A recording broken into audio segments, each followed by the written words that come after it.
What's up, everybody? So, in life, even hunters can be hunted. So, that's kind of what we're going to be talking about in this video. Everything related to food chains, food webs, energy pyramids, and all that sort of stuff. So, let's just get started. When we look at this picture, can you guess what movie this was from? Yeah, this is from The Lion King, right? And we can see a lot of animals and the environment and all that. And we pretty much call this an ecosystem, right? And this is something I talked about in a previous video, an ecosystem, a community and its abiotic environment, right? You'll see this a lot. Now, specifically in this video, we're going to be talking about energy flow. What does that mean, man? What does that mean? Well, we're going to get to that. So first, when we look at this picture, any kind of ecosystem, we know there's something called a hierarchy, right? Some animals are more dominant than others, like how they say the lion is the king of the jungle, even though that doesn't make much sense because lions don't live in jungles, really. But you get the concept. There's always a king and then animals below that and then animals below that. So there's a form of a hierarchy. Okay, so a hierarchy leads to a food chain. What does that mean? That means the dominant animals are going to feed on the less dominant animals, and those animals will feed on the less dominant things, and then those will eventually feed on grass or something like that. That's a food chain. So, and that explains a little bit the concept of energy flow, because living organisms have energy. And the only way they can survive is if they take energy from other animals by eating them. So it's this concept of energy flow through a food chain. Now, let's get a bit more specific here. Let's look at a specific food chain, right? Because we have many different kinds of ecosystems in our world, right? Some are in the safari, for example. Some can be in cold places, right? So we have many different kinds of ecosystems, and each of those ecosystems have their own kinds of food chains, their own kinds of animals, right? So first, what the heck is a food chain? So to really define it, I just explained it, but to really define it for you, it's a sequence of organisms that provide food for one another. Okay, so here's a pretty nice food chain, and it's specific to the desert. So normally this is how it works. Normally, a food chain starts with an autotroph. Again, what's an autotroph? An autotroph is basically a plant. Auto means automatically. We know what that means. And troph means to make food, right? So basically, it's anything that can automatically make food without eating anything. So a plant is an example. It can use light through photosynthesis to make itself, right? It doesn't need to eat anything. It doesn't have a mouth, right? So it's an autotroph. That's great. So this is a great way to start off a food chain because it can automatically make its own food just using sunlight. Now, autotrophs are eaten by heterotrophs. Heterotrophs are organisms, hetero means other, and troph means feeding. So it feeds on other organisms, whereas this one, autotroph, makes itself. It doesn't have to feed on anything. So a heterotroph would be any other organism that has a mouth, basically. So an autotroph will start the food chain and it'll be consumed by a bunch of heterotrophs, which we can also call consumer. We can also call an autotroph producer. So let's look at this one specifically. So we can call this cactus here the autotroph, right? We can call it the producer. Now there's going to be this jerboa, and this is like a little mouse of long legs basically, and it can feed off of these desert plants. So we are going to call it a consumer. But specifically, we have to be more specific. We're going to call it a primary consumer. Why? Because it is the first consumer in this food chain. Okay, it's the first one. It's normally smaller organisms that feed on the plants. Normally, they are herbivores. They can eat plants, right? Because a carnivore wouldn't eat these plants. So therefore, a primary consumer is normally a herbivore because it's the smallest organism that will eat these plants. Then, guess what? Something else will eat this jerboa. So let's say the snake. What do you think we're going to call it? If we call this one the primary consumer, what would this one be? A secondary consumer. Normally, they are carnivores. They like to eat meat. What about this one, the finnick? Tertiary consumer, right? And it's also probably going to be a carnivore, a meat eater. So this is a perfect way to show you this chain, a food chain. It normally starts with an autotroph and then is followed by heterotrophs or consumers. Now, whatever position you are in this food chain is called a trophic level. So let me write this. Trophic level. So a food chain has trophic levels, feeding levels. Trophic, remember, means feeding, just like autotroph, self-feeding. Heterotroph, other eating. So it eats other things, feeds on other things. So same here, feeding level. This is where a particular animal is within a food chain. So we can say the plant is very low, is in a very low trophic level. It's in the lowest trophic level. This would be in a higher trophic level, and this even higher, even higher. So trophic level is pretty much just a ranking of where you are in this food chain. Now, here's important. Animals can have variation in their trophic level. So, let me say it like this. A phoenix isn't always going to be a tertiary consumer. What do I mean by that? For example, it is possible that the cactus provides food for this jerboa, and that this phoenix directly eats the jerboa. So in that way, the phoenix can be both a tertiary consumer and a secondary consumer. Its level can vary. Its position in the trophic level can actually vary. So it's not always set in stone. So you need to understand that animals can have variation in the trophic level. It's not always set in stone. So different animals can be tertiary consumers, secondary consumers, and so on. They can be more than one position. That's important to understand. Now, notice one thing. Why a lot of people don't like this. For me, I like it because it makes relatively sense if you think about energy flow, but a lot of people don't like the direction of the arrow. They wish it would be, for example, that this guy eats this thing, so the arrow should be the opposite direction. It should be like this, they think.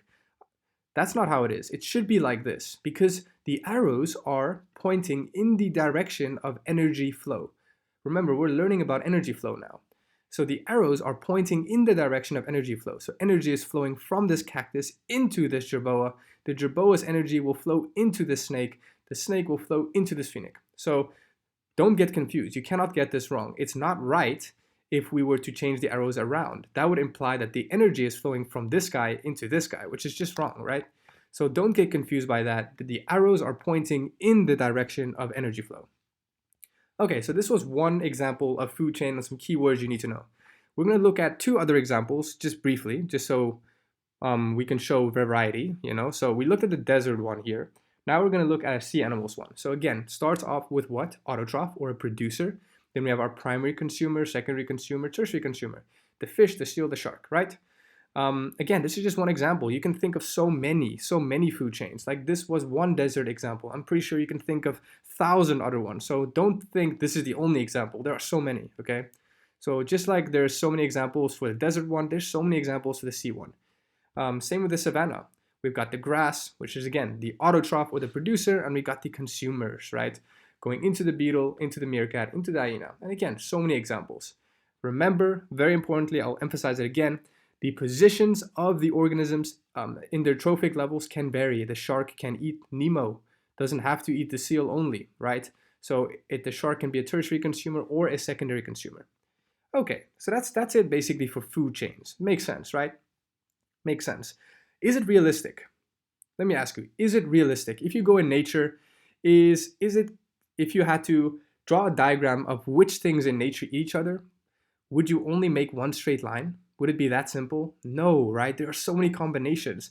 A shark doesn't only eat a seal. It can eat other fishes, and the seal can eat other kind of fishes, and the Nemo can eat many kinds of plants. So it would be a much more complicated image, right? A single chain, a food chain, is not extremely accurate in representing what the feeding habits really are in an ecosystem.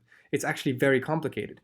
So to illustrate what I mean, what the real image should be like, like a food chain, you need to understand the concept, but in reality, it's much more complicated. It looks more like a food web, right? A web is like Spider-Man, right? The web. It looks so chainy, branchy. It looks very complicated, many lines. The chain is simple. It's nice and straight, like a chain.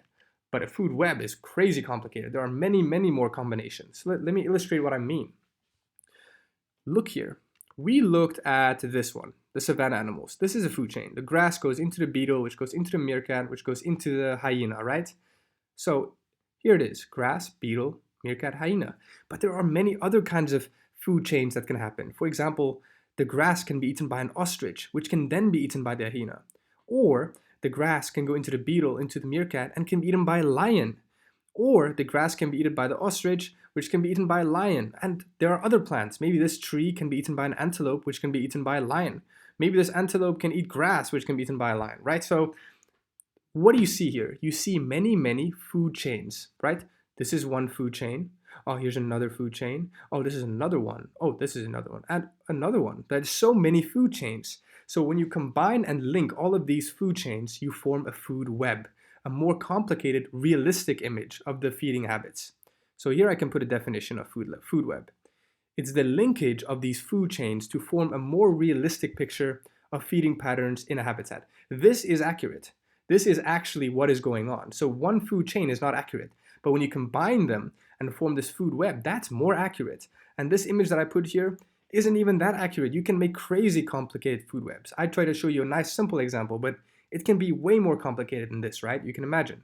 So that's what a food web is. So now you know what a food chain is, what a food web is. You need to understand the difference. And just like I mentioned before, remember how we said in the food chains that their trophic levels can vary. It's the same here. So if I ask you, what is the trophic level of the hyena? Maybe you'll be like, oh, I know. It's going to be primary, it's going to be tertiary consumer. I'll be like, nope. Actually, it can be tertiary consumer. You're right. But guess what? That's only true in this food chain. If we follow this food chain here, from the grass to the ostrich to the hyena, then the hyena is the secondary consumer. So notice that the different organisms, their trophic levels vary depending on which food chain we look at in the food web. So that's also important to understand. Don't think that each organism has one trophic level in a food web. It can vary, okay, depending which food chain you look at. So that's one very important concept you need to understand.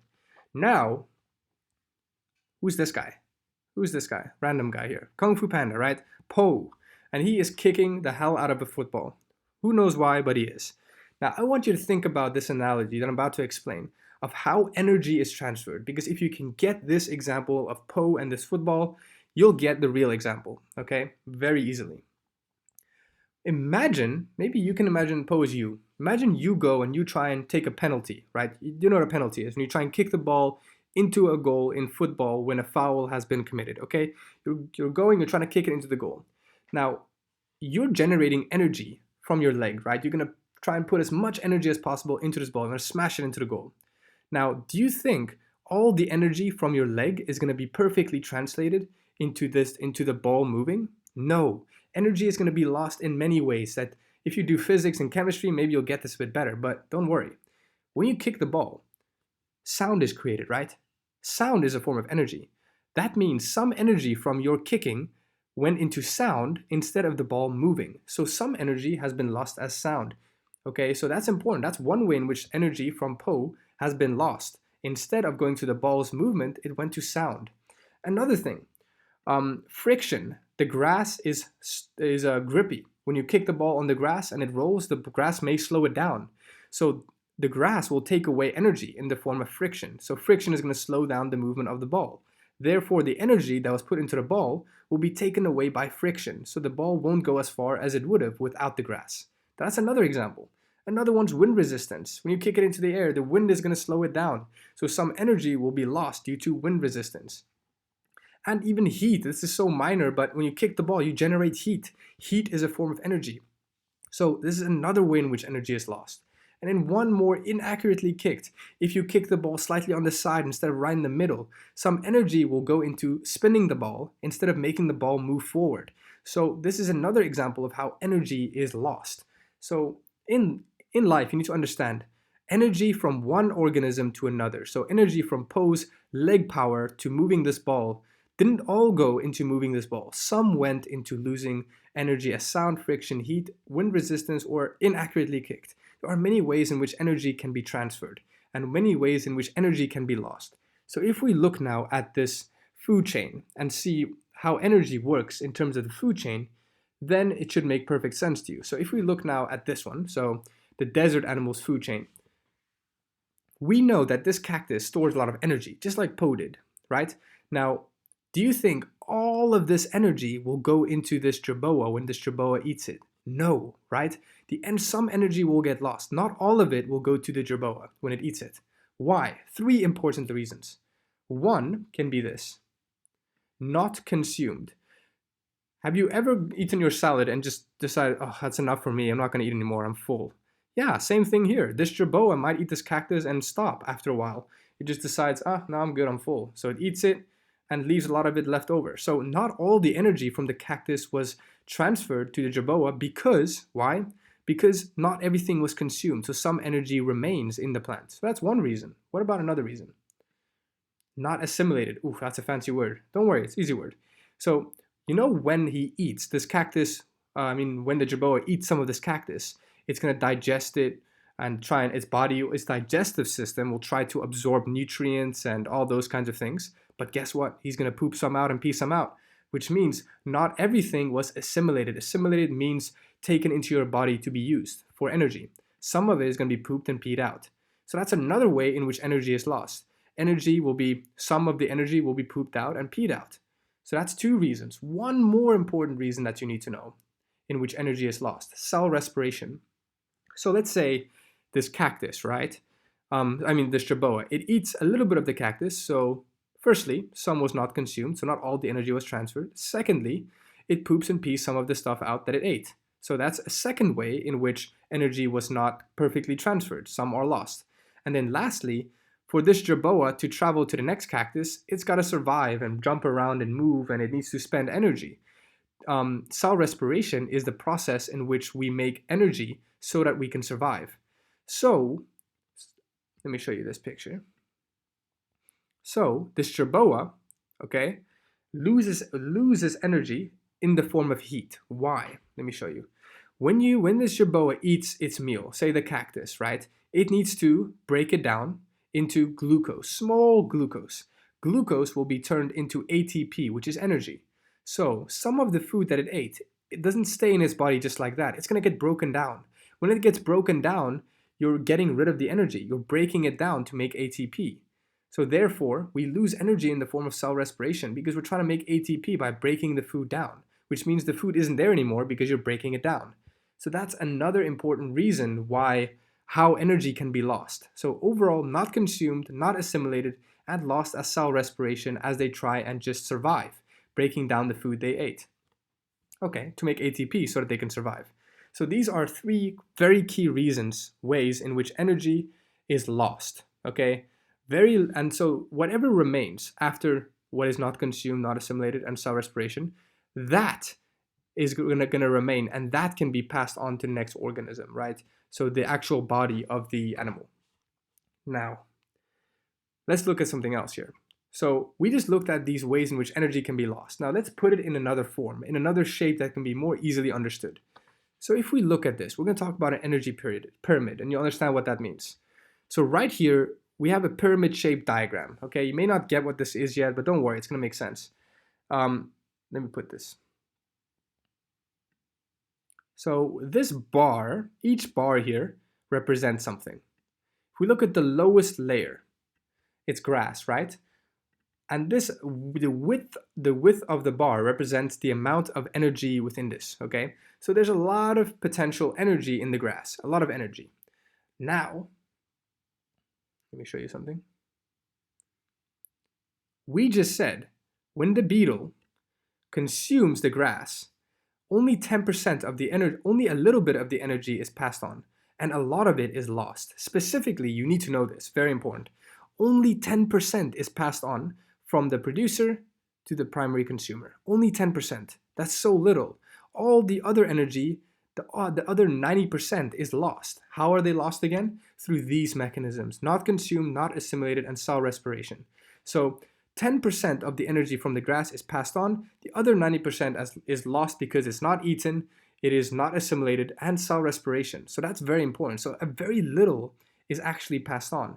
Now, that's the exact same for the next process. Let me show you.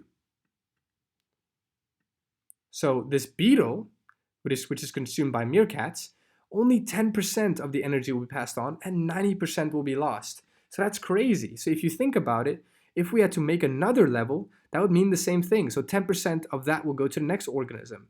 So after a while, there will be almost no energy left, which is why a food chain almost never has more than 5 trophic levels.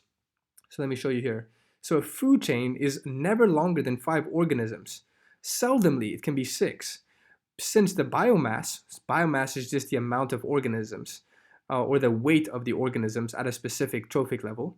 So since biomass at higher trophic levels gets smaller and smaller, too little energy to supply another trophic level. So, okay, I'm gonna try and make that make more sense. So we have a lot of grass, a lot of energy, but even though we have so much, only 10% of it will supply the next trophic level. And even though we have so many beetles, only 10% of that energy will pass to the next trophic level. So after a while, there's going to be too little energy to supply another trophic level. So when we get to 5 and 6 trophic levels, the energy is so low that we cannot create a seventh. There's too little energy to sustain another level. So that's important. That's why our food chains are never that long, never that long. Okay, so I hope that makes sense. I hope this really makes sense. Just bear in mind, we lose so much energy through those three mechanisms that only 10% is passed on between each trophic level. And then after a while, we cannot sustain another trophic level. Okay, there's too little energy. It's all been lost as those three things that I mentioned. Okay, so here's the actual definition for you. So it's a diagram that represents the energy transfer between trophic levels. So the amount of energy can clearly get less and less and less. Now you need to know a unit here, and trust me, it's actually very important. I didn't think so until I started taking tests and I realized, God damn, this actually shows up. So you know how I said 10% of the energy is passed on, 90% is lost? Okay, what's the unit of this energy? Kilojoules, meter to the power -2, year to the power -1, or you can write it as this, kilojoules over meter squared, year to the power of 1, okay? Or just year. To the power 1, year to the power 1 is the same thing as just putting year. So that's meters and that's year. Trust me, okay, why is this important, this unit? Because let me show you. Here's an IB question. This diagram shows a pyramid of energy from a wetland environment. So you can see 10% is passed on every time, around 10%. So what units would be appropriate for the value shown? Kilograms per year squared? No. Kilojoules, meter squared, blah, blah, blah. Yes, that's exactly what I just mentioned.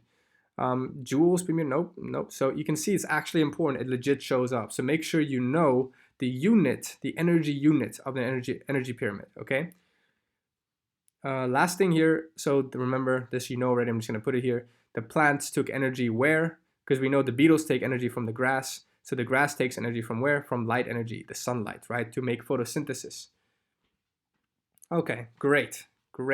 Almost there. I have one more question for you. So overall, we did now food chains, food webs, food pyramid, okay? You need to know those three things for sure. We got one more question here. If we can answer this, we should be good to go. So what happens to the energy and nutrients of organisms that die and don't get consumed? So remember here, I said here, one of the reasons why not all the energy is passed on is because not everything is consumed. So for example, this cactus may not be consumed. It might be partially eaten and left there to die. This jerboa, maybe its body is eaten, but its legs are left there. Maybe this snake is half eaten. Maybe this phoenix doesn't get eaten and it just dies of old age. So what happens to all these organisms that die or do not get consumed? What happens to their energy? Okay, so here we go. Here's a diagram. So grass gets eaten by beetle, beetle gets eaten by meerkat, meerkat gets eaten by hyena. Now, let's say this. I forgot to do this actually.